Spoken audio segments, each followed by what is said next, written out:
evaluators for Muhtadi's presentation today. So the title the title is Transformation of Patriarchy in Iraq: The Problematic of Religious Taqlid and Political Modernity in Shiite Community. So Muhtadi, are you ready? Yes, sir. Okay.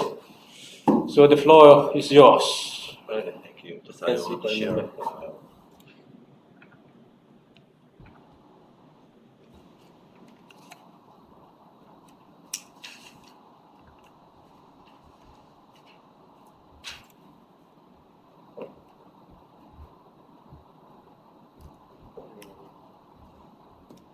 Yeah, okay.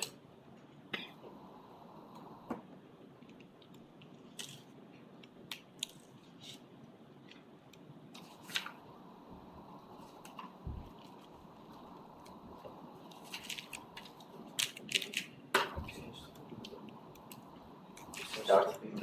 Yeah. Okay, Bismillah.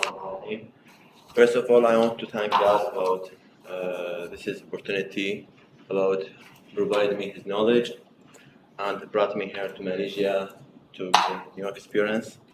And also, I want to thank my supervisor, Dr. Muhammad Rabani. He helped me always, patient with me, humble with me, and taught me many things, especially methodology. And also, I want to thank examiner here to attend them here to evaluate me and my colleagues. So, first of all, I want to give preface before I begin with my proposal. So, the founders of sociology, they began write their theory when they saw the problem in their society and the suffering from their society. If you look to the Ibn Khaldun, he started to write about Bedouism and civilization. When he saw the conflict between Bedouism and civilization in Islamic society in that time, and he saw the suffering from the society suffering from this conflict, and he started to write his theory about that. And he looked to the history, human history, and he said the human history considered a cycle between Bedouinism and civilization. Bedouism come full civilization and built a new civilization, and so on. And also, if you look to the Auguste Comte, he's a French and the first founder in the Europe sociology when he saw the French Revolution, and he said the society changed upside down, and because of this revelation, the French society has had suffering from many problems. For this reason, he wrote his theory, and he looked to the history and said the history passed through three stages, from theological stages to philosophical stages and to science stages. And also, don't forget Karl Marx when he saw the conflict between socialism, proletarianism, and he looked to the history and say the history consider conflict between economy, and every class came to destroy another class, and so on. For this reason, I started to study my society because I observed when the American army invaded Iraq and full the government and state in Iraq, and the society in Iraq suffered from many problems up to now. For this reason, I wanted to study this is a problem, political problem or social problem in Iraq, and I wanted to observe where is the problem exactly until I can study it. So I saw the majority in Iraq is Shia community, and the Shia community, the American government allowed the Shia community to ascend it to the government, to rule the government, and the prime minister from a Shia community because it's majority, and for this reason we suffered from many problems. So the problem in the Shia community. So for this reason, I studied this is transformation of patriarchy in Iraq, the problematic of religious taqlid and political modernity in Shia community.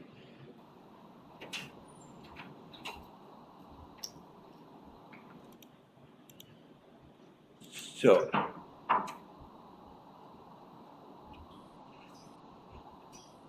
okay. This is map. This is Middle East map. This is Shia population distribution in the Middle East. So if you see here, this is Iran, and this is Iraq. So Iraq, Shia in Iraq, like 64 and 69%, and Iran 90 99. So this is two countries close to each other and affect to each other, and they have cultural mutual between each other. For this reason, they both of them this majority, and this is Iran effect in Iraq after 2003. We will see with my proposal how can Iran affect it in Iraq. And also we'll see the Shia in Saudi Arabia, Shia in Qatar, Shia in Pakistan, Shia in Azerbaijan, in Syria, their percentage. If you look to this map, this is an Iraq map. Yes, this is population in Iraq. We see here focus Shia in center and south in Iraq. So the green color is Shia Arab, the green color. If you see, this is Karbala here and Najaf city. This is holy city for Shia in Iraq here. Here this is Karbala and this is Najaf city. And also this is Baghdad and also south, center and south, all the Shia. If you look to this color, between color and yellow, this is Shia and Sunnah together, live together in Diyala.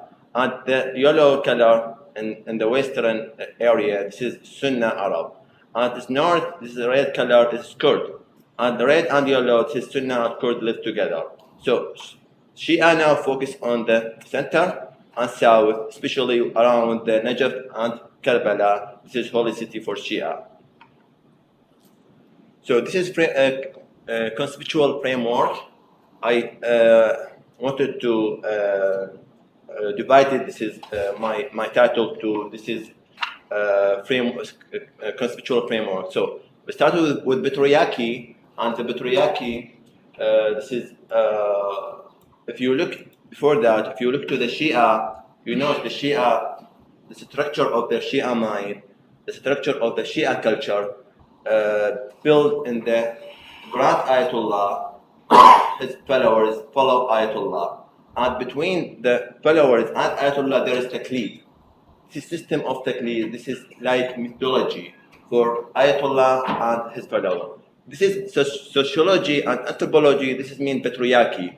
When followers obey Ayatollah and they do what Ayatollah wants from them, this is mean patriarchy in sociology and anthropology. For this reason, I started with the patriarchy in Iraq, or transformation patriarchy in Iraq history. So the patriarchy in the history is the shift from matriarchy to patriarchy because they changes the mechanism.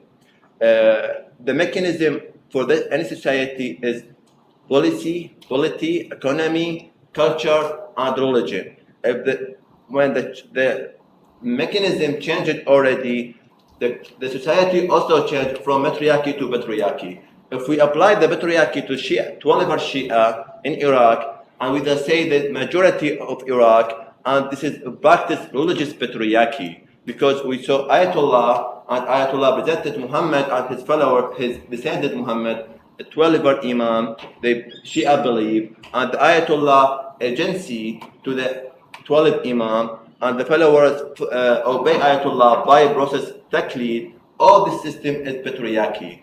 But what's called this religious patriarchy? So, and another side, we have political modernity and citizenship. Political modernity came with the American Army. American Army brought democratic system. Democratic system based on citizenship, freedom, liberalism.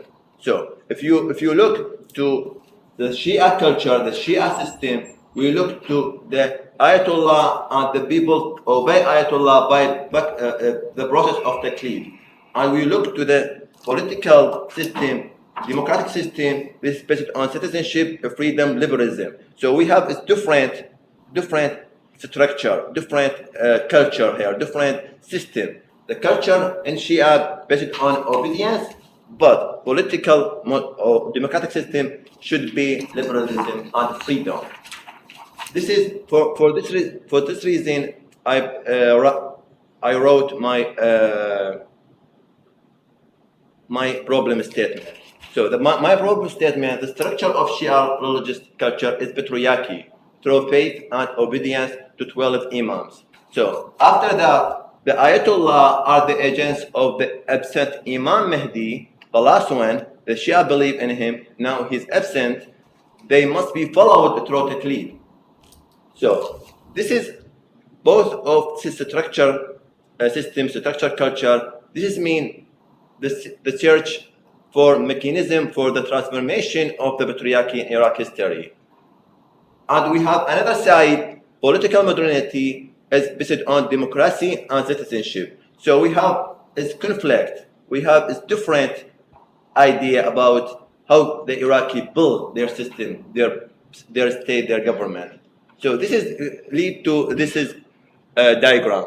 So now political modernity and citizenship and patriarchy and religious taqlid, if they work together, they lead to contradiction and hybridization of democracy. So the Iraqi now suffer from this. We have democratic system, constitution, law about democratic system, but the culture is patriarchy and religious taqlid. This is interfere with this, lead to contradiction and hybridization of democracy that the Iraqi people suffered up to now from this situation.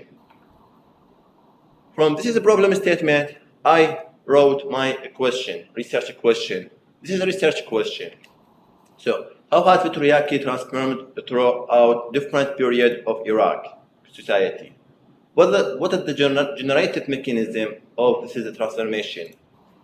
What the process related with this mechanism that lead to patriarchy, especially among Shia community? What is the role of religious taqlid of Shia community in shaping political modernity?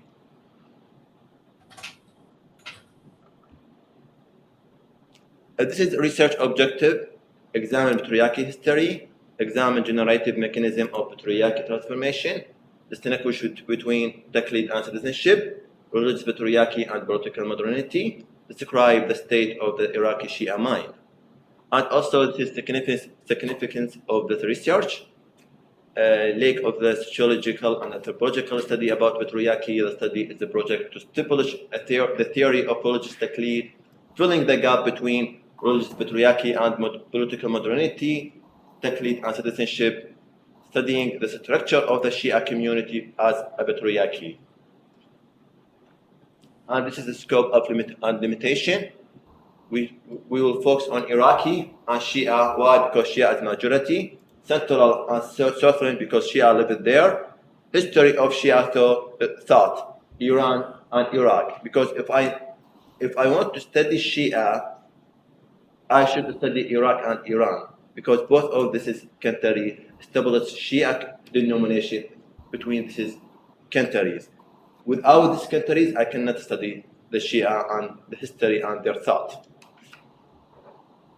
So this is here literature review and theoretical framework and literature review. So I use this two theory. This is main theories, Ibn Khaldun theories and Max Weber theories. Ibn Khaldun start with the government types. He say there's three government: natural government, reason government, religious government. Natural government is the president be as patriarchy and he rule people by his desire. This is natural government, according to the Ibn Khaldun. The reason government, he says this is government ruled by reason. The reason he made the law and without religion.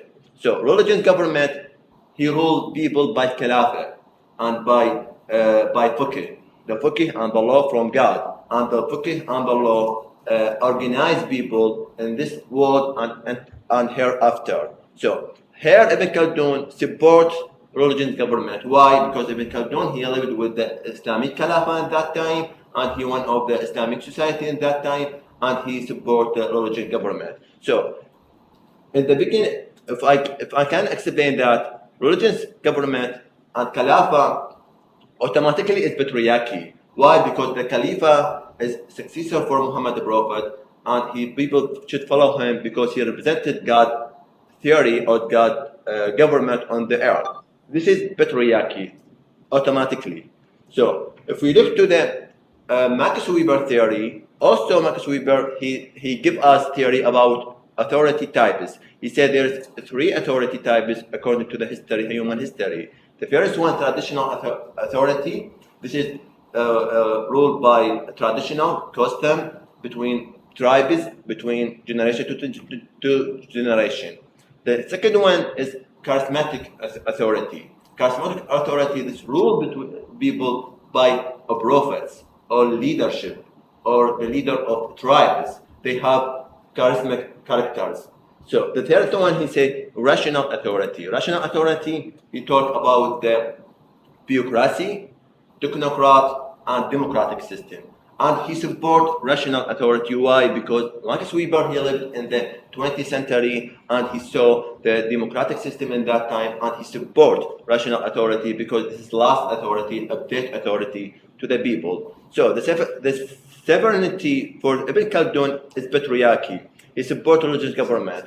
But if you look to the sovereignty to Max Weber, he support the bureaucratic system, rational authority. So we have now different theory, same divided types of government, but different observation to different theologists, theologists. They establish theory. Max Weber, his founder, and also Ibn Khaldun is founder. So if we apply Max Weber theory to Iraq situation nowadays, if you look to this, we divided the sociological theory for Max Weber to three: charisma rule, traditional rule, rational rule. So charisma and rational, this is pure modernity in the history. For example, maybe the leader have charisma in that time, prophet have charisma in that time, and can rule people with the traditional same. If we look to the charisma and bureaucracy, this leads to democratic system. Why? Because we have democrats, we have law, rule between people, but maybe this manager or dean or president have charisma characters, he can rule people in good way. But if we, in the same time, they gather together charisma plus traditional plus rationality, this leads to contradiction. Same day nowadays in Iraq. We have traditional from religious taqlid, Ayatollah, this is traditional authority. In the same time, we have charisma, for example, Muhtadi Sadr, or some leaders in Iran, effect in Iraq, or in Iraq, effect in the situation. They have charisma, at the same time they rule traditional authority because they received this is traditional from Shia religions more than 1,000 years this age, and they rule what rule? Rationality. They rule democratic system. So this vision is so different, upside down from democratic system. If they work together, they lead to contradiction and hybridization in the system of government. So, if we talk about patriarchy, we should go to the literature review. Another theory talk about patriarchy. So, if you look to the Friedrich Engels, patriarchy began with private property. Friedrich Engels, he say about his book, The Family and the State and the Private Property. He talked about when the man think about to possess economy, here start patriarchy. The matriarchy finished already and start patriarchy. The Grand Daliner, he studied patriarchy in Mesopotamia. He told us in her book, when the state emerges in the Mesopotamia and Iraq, this is the first patriarchy. Before that, when the matriarchy, when the mother ruled the people, there is no state. But when the man begins rule the people, the man needs law to organize people. Here state began, with the state began patriarchy. So Freud, he talked us about to his book, Totem and Taboo, and Moses and Monotheism. He taught us when the people, the first people, primitive society, primitive tribe, killed their father because the father possessed women and possessed property, and the children, they want to take this from him. They need to kill him.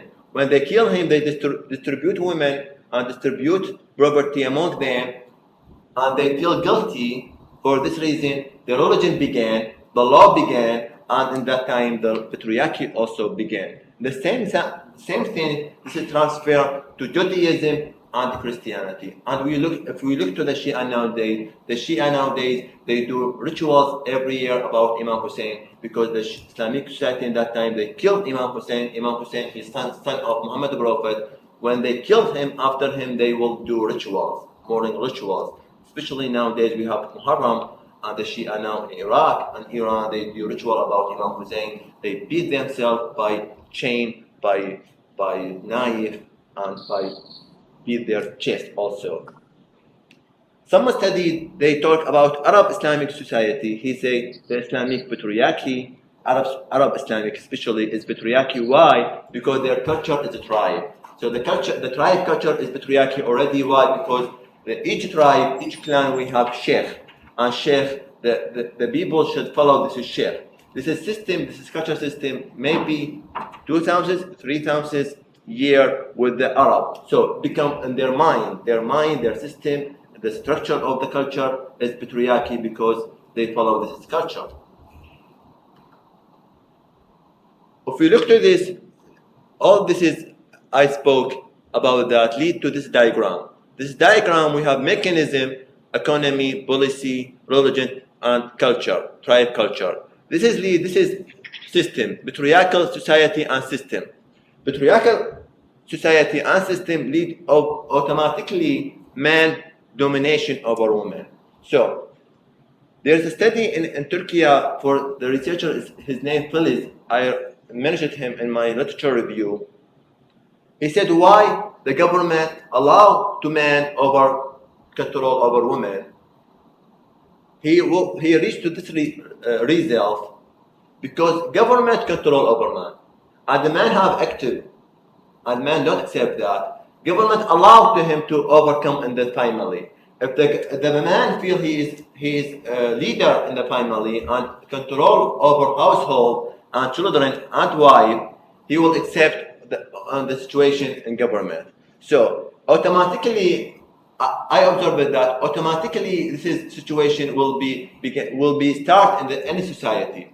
If the society is patriarchy already, I don't talk about patriarchy negatively or positively, but talk about patriarchy as system. If the society is patriarchy already, the woman will follow man. This will follow man not operation, but maybe will follow man by respect and by love and by obey.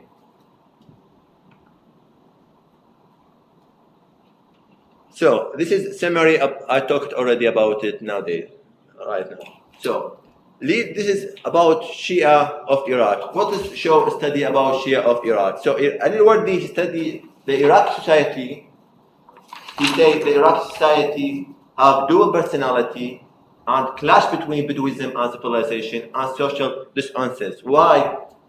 Because we have already patriarchy, already we have tribe culture, traditional culture, and we receive modern situation, modern culture to Iraq, and next to them, all this I already said, all this lead to dual personality. The Iraqi personality is dual personality, and why? Because there's clash between modern and old, clash between Bedouism and civilization. This is lead to dual personality. The same thing I can apply to Shia because Shia is part of the Iraqi society.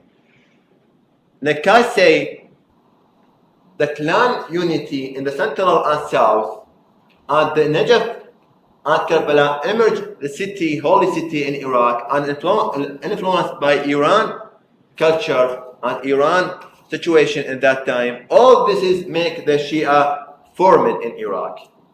Fala Abdul Jabbar, he say, migration from Bedouinism to countryside and from countryside to urban areas in mid-20th century, this is led to Shia formed in Iraq. And also this Faraj Hattab and also my study in master degree about ritual. The Shia practice ritual about Imam Hussein, this is main fundamental for their faith, for their identity, for their community. 8 minutes. Okay. So all this we can say the Shia, Iraq Shia, and patriarchy. So charisma authority for Prophet Muhammad and 12 grandchildren of Imam, the direction of equation. After that, after a collation, authority transferred it to jurists, to mujtahideen, to ayatollah.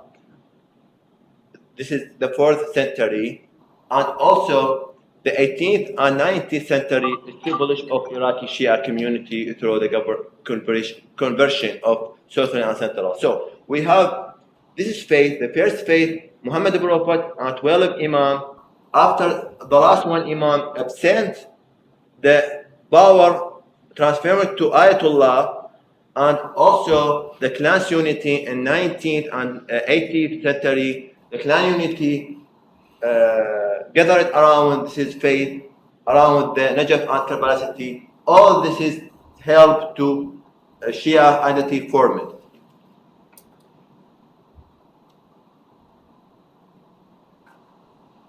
So I talked about this already. The Shia mind formed from tribal culture.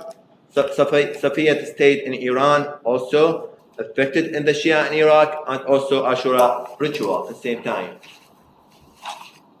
So the contradiction between patriarchy and political modernity about the literature review, Alabyadh, he say that I told old and modern conflict between Bedouism and civilization lead to dual personality. Hisham Sharabi, he studied Arab society, he saw traditional patriarchy and modernity lead to the emergence of a new distorted patriarchy.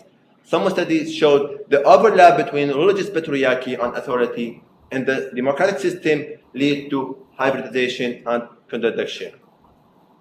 So now we can say all of this is literature review. I can do this is table. What is the difference between fiqh taqlid and citizenship? So the first one, obligation first, and this is citizenship rights first. People emulate mujtahideen lead to women being obedient men. Citizens are equal before the law, as well as gender. Divine law, positive law. Patriarchal society, civil society. Fatwas outside geographical boundaries, citizenship within geographical boundaries. Sectarian identity, national identity. And this is model I draw this is diagram about literature review. So we have mechanism lead to religious patriarchy, taqlid, and political modernity, citizenship. This is if work together in the same time lead to contradiction, reality, and hybridization of a state. Now, methodology. Maybe you will know what is the methodology I should use when I talk about literature review. So methodology, I will use the retrospective research strategy. Why? Because if I study Shia mind, I should go back to the history. If I go to the back history and see I observe them as patriarchy, I should go back to the patriarchy in the history. If I go back to the historical about patriarchy, I should know what is the mechanism for patriarchy until I can apply this mechanism on the Shia mind. So for this reason, my methodology is retrospective research strategy. Begin with the real research about mechanism. This is lead to the actual events is taqlid and citizenship. This is lead to the empirical social phenomena. Social phenomenon is patriarchy, and also on the same time, another side, political modernity. This is theory I use. I will begin. You know the retrospective. You start with theory to data, or data to theory, or both of them together lead to theory. So I began with theory. The main theory is Max Weber and Ebikadon, as I talk about that, and also this is lead to the data. So the data I will use. The first of all, I will use mixed method. The first of one is quantitative. This is the main method, main data I will use quantitative. The quantitative method, this is help complementary to quantitative theory. So this is MMR, mixed method.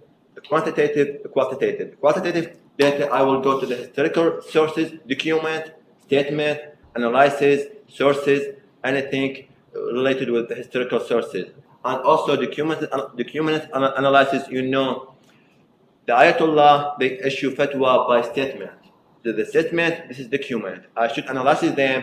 How can they affect in the Iraqi society, especially per 2003 and post 2003, and also observation.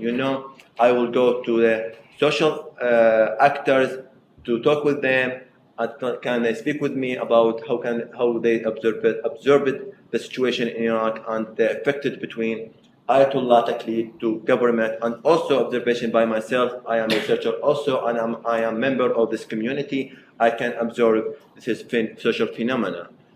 The quantitative data, I will depend, first of all, about social survey and a questionnaire. So I will use a questionnaire, and this questionnaire I will distribute it random sample to the Shia community in the central and the south Iraq. Maybe I will use 200 or more than this. Just I will take their opinion about the situation. Maybe their opinion will reinforce my idea, reinforce my proposal and evidence. Data analysis, because I use in a questionnaire what and how I should use exploratory research, descriptive research. First of all, exploratory. I want to explore patriarchy and explore transfer from patriarchy to patriarchy, from patriarchy to the Shia in Iraq. And then when I explore this is social phenomena, I will go to descriptive, the situation in Iraq. With descriptive, the social survey analysis will help. This is descriptive together will work. This is lead to reduction. Maybe I will give the new model about the situation in Iraq, and I can distinguish between Ayatollah Taqlid, political modernity, and government, and I will give a new way to them. The last one, Terima kasih. Thank you very much. Shukran lakum.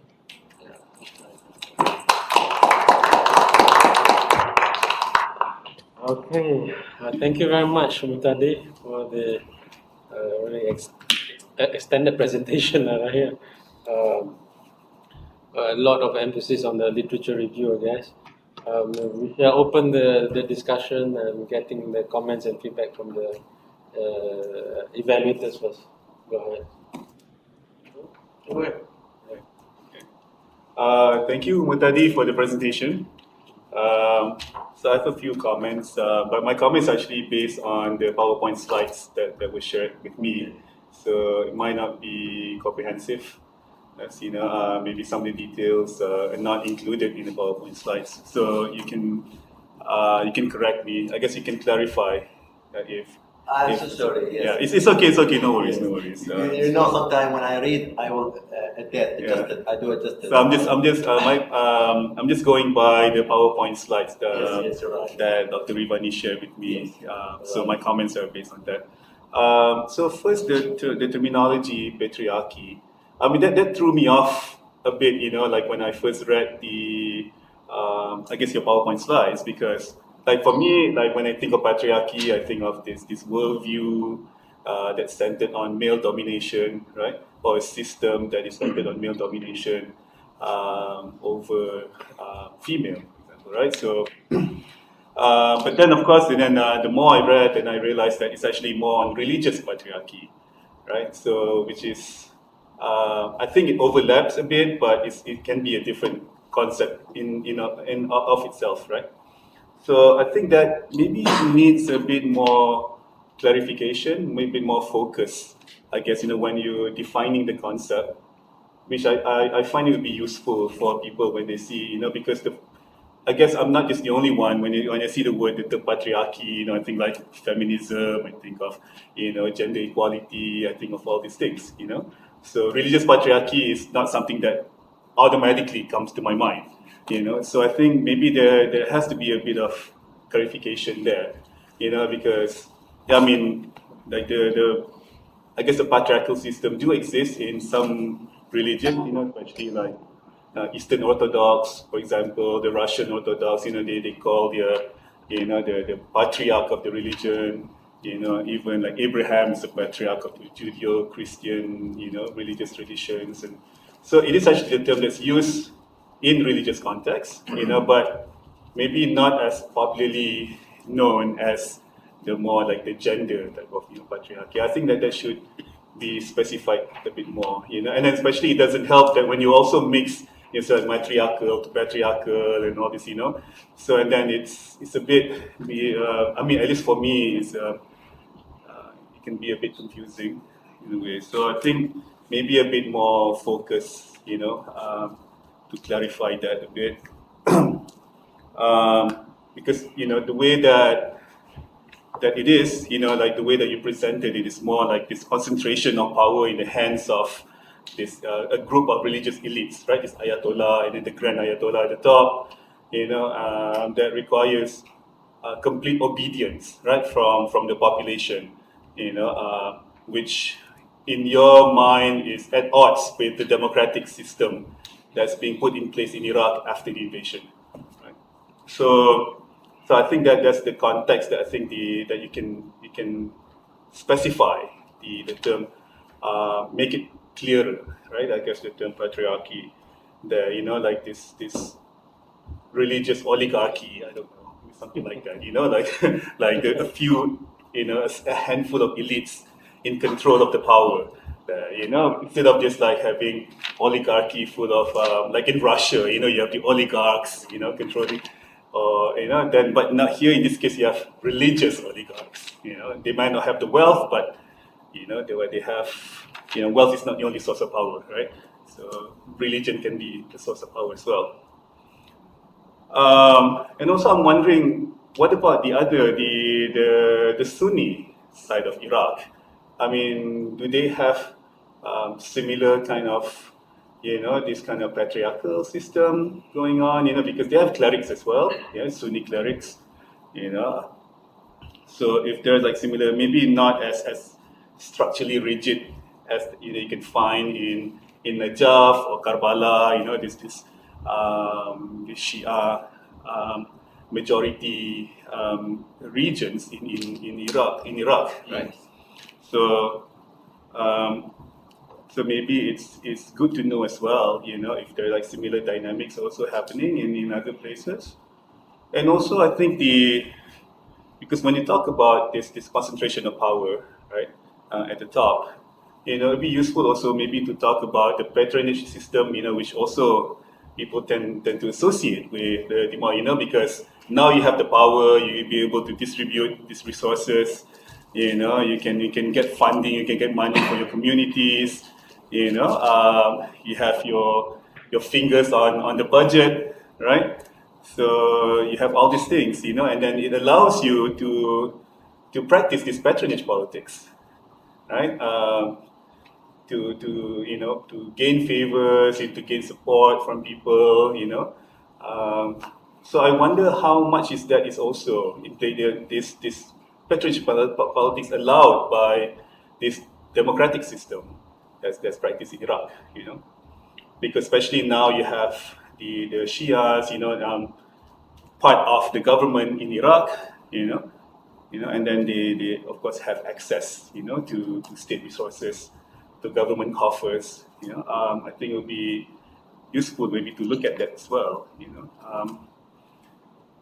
And I know because I don't see examples, I guess, of the link between the taqlid that you mentioned, this complete obedience, right, to the religious patriarchy, these ayatollahs, like when they issue fatwas, for example, in what ways like the fatwas contradict with the laws that in Iraq, for example, the laws being passed by the Iraqi parliament, for example,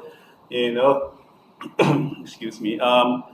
So I think it will be good to see that fleshed out, to see examples of it instead of saying that taqlid to this complete obedience to these guardians, right, at the top. I mean, this is the reason why the democratic experiment in Iraq has not been successful. So I think it will be good to see some examples of it in practice. Because I know, like you mentioned Muqtada al-Sadar, for example, in Sadar city, in Najaf, right?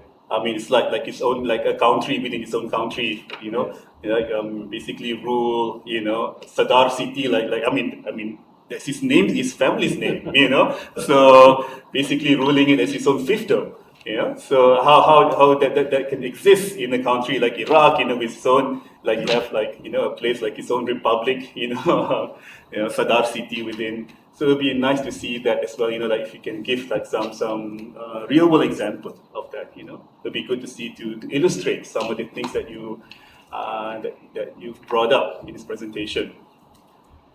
A couple more.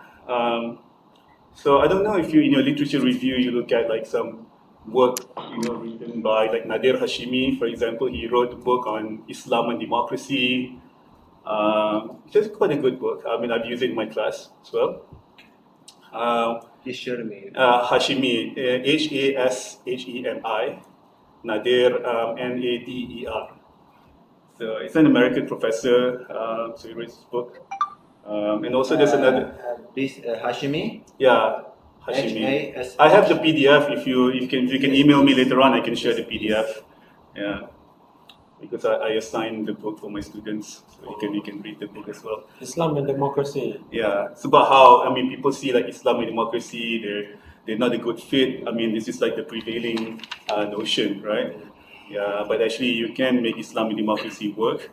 Yeah, I mean, you find like a common basis for it, using, maybe Robert Dahl's, like this, like basic criteria for democracy and finding the role of religious leaders in Islam to promote democracy and things like that. So it's actually quite, it's more normative, of course, It might not be a reflection of what's happening in the real world, but it's, something that helps you in the conceptual part of the research, right? And analysis maybe. Yeah, and analysis as well. Yeah, there's another work by Abdullahi An-Naim, also he's a professor, he's like Sudanese, but based in the US. Also, he wrote along the similar lines as well, this kind of book. I can share both. I have the PDF, so I can share with you later. So just we can get my email from Dr. Rivani, and then I can share the PDF with you. And the last one, your methodology. I'm a bit, I don't know. I'm always a bit skeptical when people want to do mixed approach, because I don't think you can do justice to either one, And then from your presentation, you see like the quantitative aspect takes a back seat before the qualitative aspect. So that's your main methodology is qualitative, right?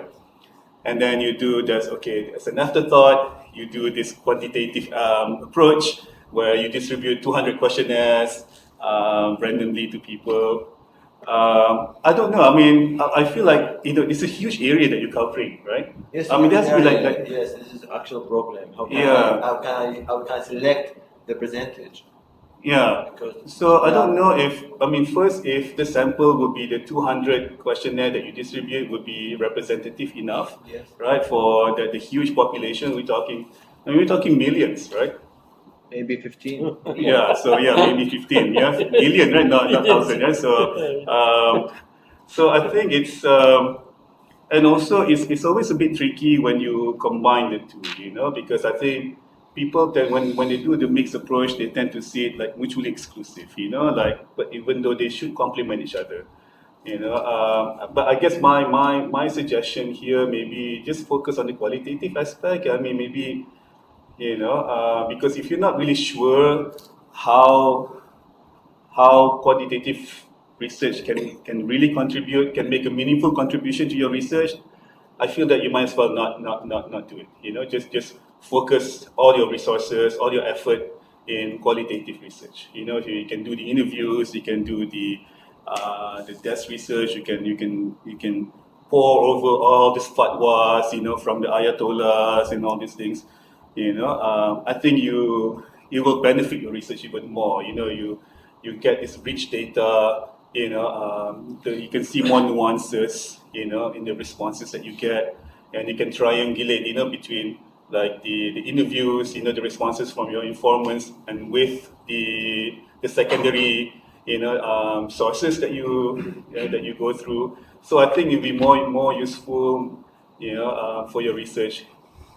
compared to, if you're not really sure, why you're doing quantitative research, why are you distributing these 200 questionnaires to randomly selected people, in a 15 million people population, so that's the comments I have so far. So, Thank you, Dr. Azmi. Thank you, Dr. Azmi. I don't really know where to begin, but I guess I'll start by talking about your title. I think your title is a bit, it's too vague in my mind. So you are looking at the transformation of patriarchy in Iraq, the problematic of religious taqlid, and political modernity in Shiite community. I don't really understand. Just by reading the title, so far as where you are heading with this title. And it gets more confusing after looking at your research questions. I'm not going to talk about the content of your study because I am not an area specialist, especially in the Middle East. I have my knowledge in Middle East politics is very shallow. So, but I'm looking at the technicality of your study. I mean, one of the main document that will guide your study is your research design.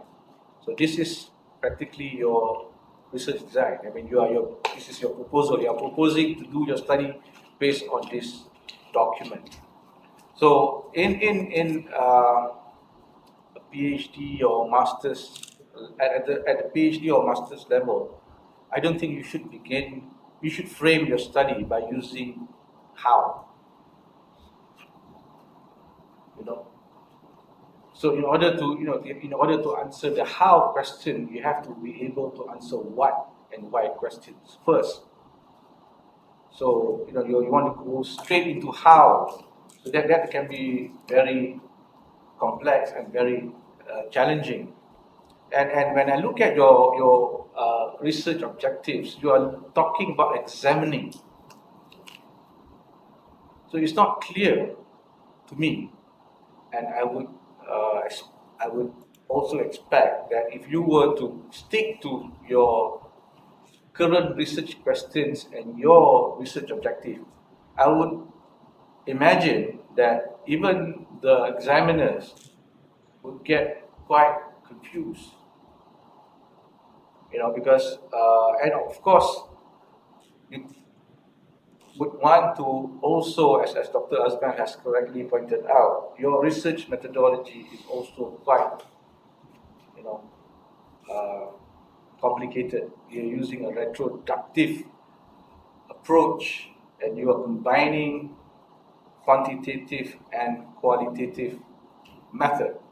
And of course, I wholly agree with Dr. Azman when he said that the quantitative part is actually an afterthought, and it becomes a lot more problematic when how would you explain to the reader what is your sampling frame,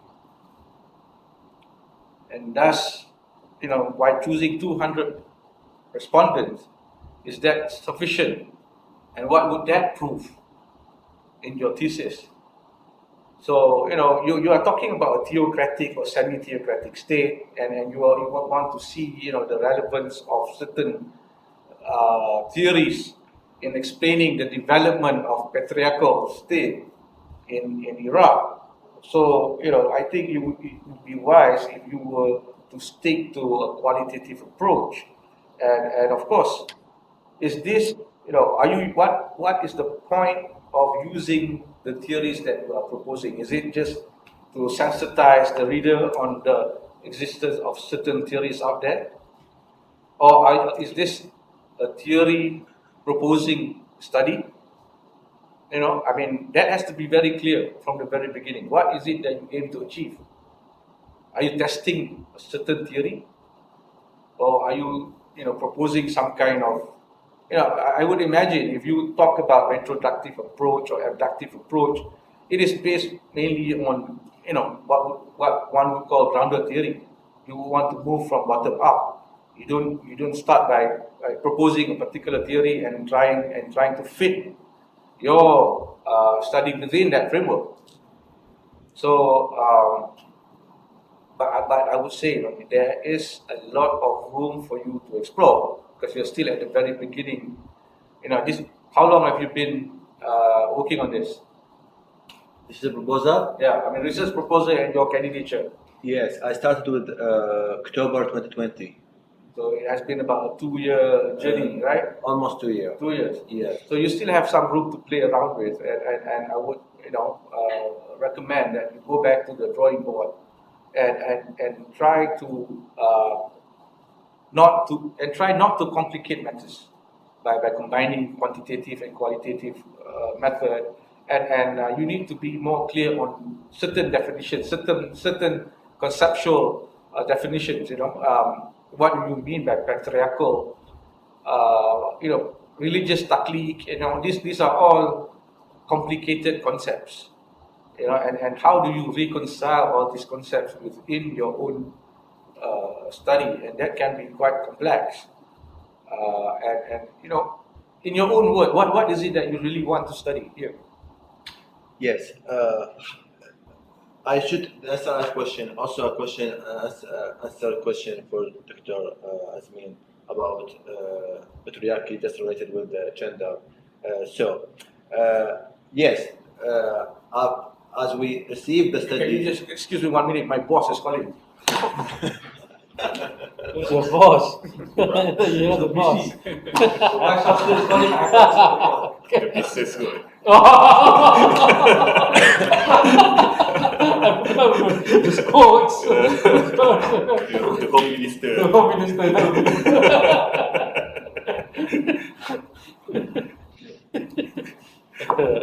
Maybe Muhtadi, you want to respond to the Yeah, go ahead. I mean, we don't have to wait yes, for the yes, we received a study about anthropology and sociology, the patriarchy related with the gender, but that's not enough study. So if you look to, for example, Hisham Sharabi, he studied Arab society, all Arab society. He studied them by patriarchy, and he say Arab transfer from traditional patriarchy to a new patriarchy because they receive modernity and they don't erase the patriarchy at all, but they mix with the modernity. But can you? What's the distinction between the two? The traditional patriarchy and the modern patriarchy. Okay, traditional patriarchy is like their culture, is normal culture because they receive it from tribe culture. They don't. How can they deal with a new modern, stuff and with the traditional? So traditional, this is tribe traditional. Deal with women, deal with the chief of the president of the tribe, or this is custom or this culture, and all this is, and they receive a new system to their society, but democratic or like this. So now they have confused because both of traditional conflict to each other in the same time. They create a new patriarchy. How can this new patriarchy? For example, the president of the sheikh in the tribe become president of political. The same. Okay. Sheikh and become political. This is confused. And he, for example, allow two women to go study or to do official something, their office or manager, but at the same time he hate women or like this, and control over women or like this. So conflict. At the same time he control automatically, completely over women. Now women between this and this. Man also between this and this. The sheikh, he become the sheikh of tribe, now sheikh of country or sheikh of state. So this is conflict. He study all the society by patriarchy. He don't talk about the gender, no. Talk about the system. So the gender related with the system, the culture system. If I want to study patriarchy around the gender, I should study the system, all the system of society. I see the man also control by another thing or not. That's one thing. So if the man, they control over them by cultural, by their mind. In his mind, the man is the society or society, they believe if they follow this is man obedience, this is good way. This is patriarchy. Yeah. This is patriarchy. I get So- that. I get that. Yeah, but So- I think they also, like when I still feel that, I mean, because it is, religion. You cannot separate religion from culture, right? Completely. Yeah. The religion so is culture, if the culture.